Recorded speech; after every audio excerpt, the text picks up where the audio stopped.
ছোটু।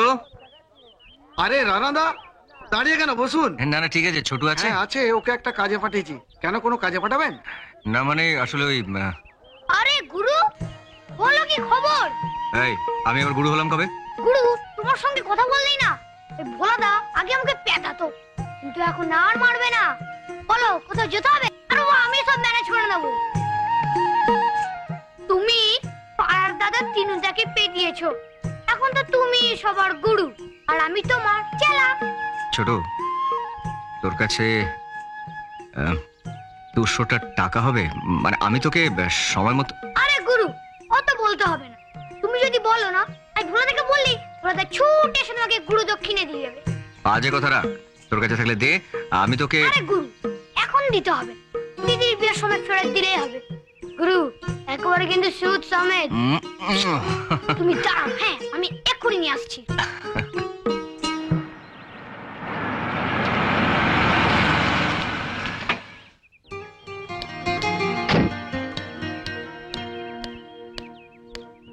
কি ব্যাপার, কেমন আছেন? কোথাও চললেন? বজবজে আমার দিদির বাচ্চা হবে তাই। আরে ছোট্ট, কেমন আছিস? আমি তো বরাবরই ভালো আছি, আর এখন তো সব দেখে শুনে আরোই ভালো আছি।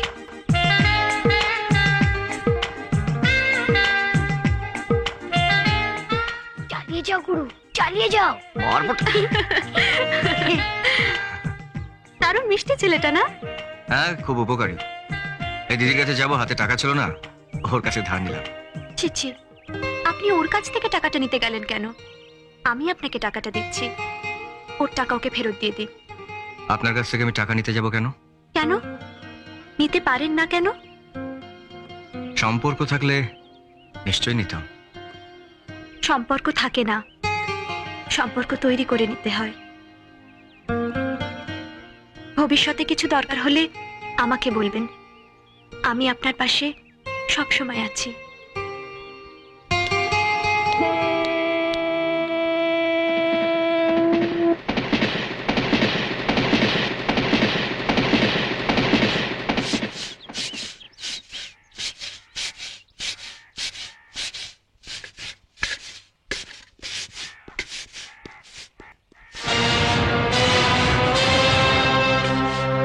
দিদি।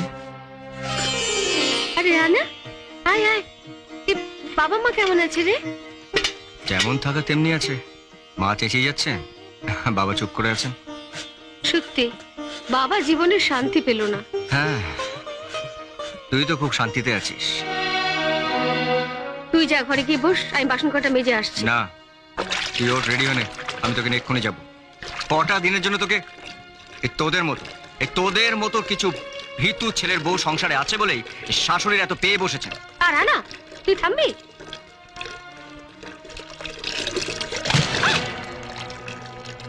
এ কি করলি তুই রানা?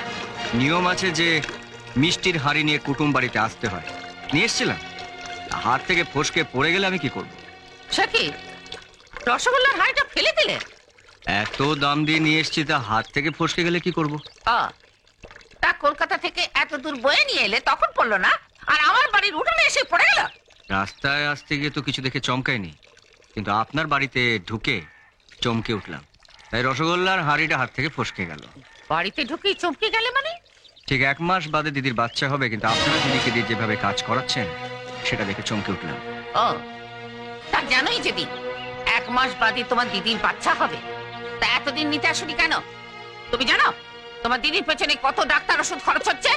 যতই খরচা হোক, তার আগাম তো আপনারা পেয়ে গেছেন। আগাম পেয়ে গেছি মানে? মনে নেই?